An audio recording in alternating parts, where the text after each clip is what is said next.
समोसा प्रकरण अच्छे से जो है वो प्रकाशित तो हुआ नहीं था और उसके लिए तो प्रदेश को नेशनल अवार्ड मिलना चाहिए और अब दूसरे अवार्ड की ये तैयारी कर रहे हैं।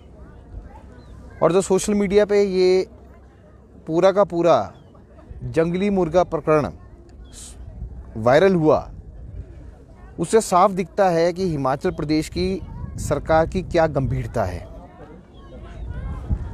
सबसे पहले मुख्यमंत्री जी पब्लिसिटी स्टंट करने के लिए जो है वो लगातार ग्रामीण क्षेत्रों के दौरे करके दिखाना चाहते हैं कि मैं पहला मुख्यमंत्री हूं जो रात को वहां रुका हूं। पर मुख्यमंत्री पद की गरिमा, क्या उसके बारे में मुख्यमंत्री जी प्रदेश के जनता को मैसेज दे पा रहे हैं? आप देखिए किस प्रकार से जो है वह लगातार जब सत्ता में आए थे तो उन्होंने जनमंच का मजाक उड़ाया था। और जनमंच तो वो सेवा थी जो जनता की सेवा थी और वहाँ पे जो है लोगों को चपातियाँ और सब्जियाँ खिलाई जाती थी। पर मुख्यमंत्री अपने वीडियो में टिक्कर नामक गांव में वहाँ पर जो है वो जंगली मुर्गा खिलाने की बात कर रही है।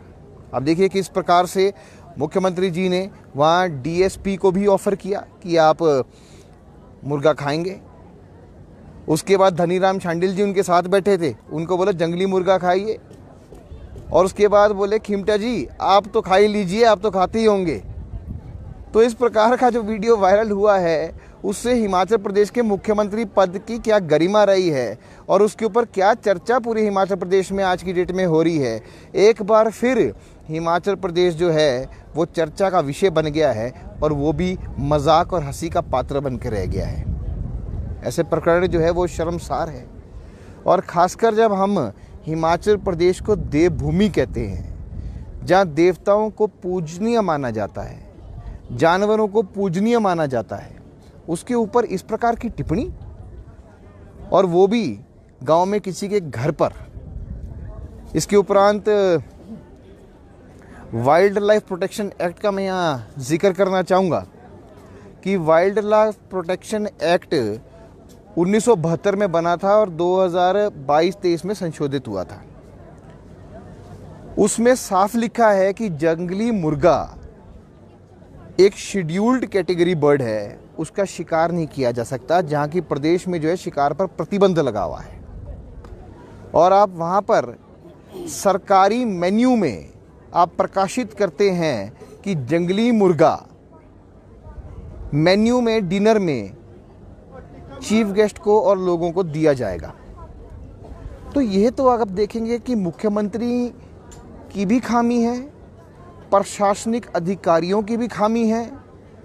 और जब समोसे पे जांच बैठी है तो निश्चित रूप से जंगली मुर्गे पे भी जांच होगी और उसमें जो है वो कमियां पाई जाएगी कि आपने जो है मेन्यू जो प्रकाशित किया उसमें जंगली मुर्गा लिख कैसे दिया। तो एक के बाद एक ऐसी घटनाएं हो रही है जिससे हिमाचल प्रदेश लगातार जो है वो शर्मसार हो रहा है और हिमाचल के लिए ठीक बात नहीं है। तो मेरा मानना ये है कि मुख्यमंत्री को इसमें कड़ा से कड़ा संज्ञान लेना चाहिए। अपने आप नहीं तो साथ गए लोग जो है वो जनता से माफ़ी मांगे कि इस प्रकार की जो है वारदात वहाँ पर हुई है वो ठीक नहीं है, क्योंकि जनता जो है वो जनार्दन है, उनसे माफ़ी तो आपको मांगने में कोई आपको हिचकिचाहट नहीं होनी चाहिए। तो कुल मिला के यही प्रकरण है और इसके लिए भी मैं मानता हूँ कि हिमाचल प्रदेश की कांग्रेस सरकार को अवार्ड मिलना ही चाहिए। नंदा जी, जिस तरह से आप बोल रहे हैं और ये वाइल्ड लाइफ प्रोटेक्शन एक्ट का यहाँ पर उल्लंघन हुआ है, तो भाजपा इसके खिलाफ कोई शिकायत करेगी? देखिए, हम निम्न स्तरीय राजनीति नहीं करते हैं। वैसे तो इसके अंदर प्रावधान है कि 3 से लेके 7 वर्ष के लिए जो है सज़ा भी सुनाई जा सकती है और एक गंभीर आरोप है। आपको याद है कि इस तरह जैसे बोर हंटिंग है, उसके ऊपर भी कई भारत में जो है वो डिसीजंस पहले आ चुके हैं। पर अगर इस चीज़ की तरह की चीज़ें जो सामने आती है और मुख्यमंत्री उसके अंदर इन्वॉल्व है तो हम निम्न स्तरीय राजनीति नहीं करेंगे, पर हम एक विपक्ष होने का जो है वो पूरा का पूरा जो है अपना कर्तव्य निभाएंगे। इससे पहले नंदा जी जनमंच कार्यक्रम को लेकर जब पूर्व में भाजपा की सरकार थी, कांग्रेस कई सवाल उठाती थी, तो अब ये जो कार्यक्रम कांग्रेस सरकार की तरफ से शुरू किया गया है, तो इसमें क्या जनता की समस्याएं हल हो पा रही हैं? क्या कहेंगे, क्या लगता है जिस तरह से कार्यक्रम हो रहे हैं? देखिए, पॉलिटिकल टूरिस्ट बन बैठे हैं और मुख्यमंत्री पूर्ण तरीके से पॉलिटिकल टूरिस्ट दिखाई दे रहे हैं। जनमंच में तो लोग आते थे, लोग जो है उनकी समस्याएं का समाधान होता था और लोगों के समस्याओं के निवारण के साथ उनको भोजन कराया जाता था। अधिकारी साथ रहते थे, एक ऑथराइज्ड मंत्री उसके अंदर रहता था और समाधान होता था। पर यहाँ तो ऐसा लगता है पिकनिक के लिए जा रहे हैं, आप घूम फिर रहे हैं, लोगों से मिल रहे हैं, आप सिर्फ पब्लिसिटी स्टंट कर रहे हैं। एक भी ऐसी समस्या नहीं है जिसका निवारण उन्होंने किया होगा। आज भी आप मुख्यमंत्री सेवा संकल्प लाइन जो है 1100, उसका उपयोग कर रहे हैं कि आप जनता से जुड़ने का प्रयास कर रहे हैं, तो वो पूर्व मुख्यमंत्री श्री जयराम ठाकुर जी की देन है।